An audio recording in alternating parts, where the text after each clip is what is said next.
ঢাকাই সিনেমার এই সময়ের অভিনেত্রী রাজদীপা অভিনয় নাম লেখানোর আগে জাতীয় ব্যাডমিন্টন দলের অনূর্ধ্ব 18 সদস্য ছিলেন তিনি। খুলনা বিভাগের চ্যাম্পিয়ন হয়েছিলেন। চেহারা সুন্দর করতে প্লাস্টিক সার্জারি নিয়ে সাম্প্রতিক সংবাদ মাধ্যমের ক্যামেরায় কথা বলেছেন রিপা। নিজের ফিটনেস ও চেহারা নিয়ে অভিনেত্রী রাজদীপা বলেন, আমার যা কিছু দেখছেন সবই গড গিফটেড। আমি কৃত্রিমভাবে কোনো কিছুই তৈরি করি না।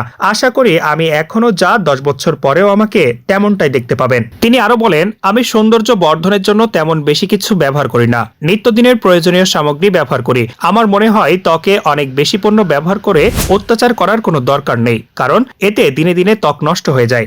গত 7 বছর আগে যেভাবে রাজদীপা শোবিজে এসেছেন এখনো ঠিক তেমনটাই রয়েছেন বলে দাবি তার। তবে প্লাস্টিক সার্জারি নিয়ে এই অভিনেত্রী ভিন্ন মত প্রকাশ করেছেন। তিনি জানালেন, যারা প্লাস্টিক সার্জারির পথ বেছে নেয় এটা তাদের পছন্দ হতে পারে, কিন্তু ব্যক্তিগতভাবে আমি এগুলো পছন্দ করি না। আমি এমনও দেখেছি যারা 5 বছর আগে এটা করেছেন তাদের মুখ ফুলে গেছে।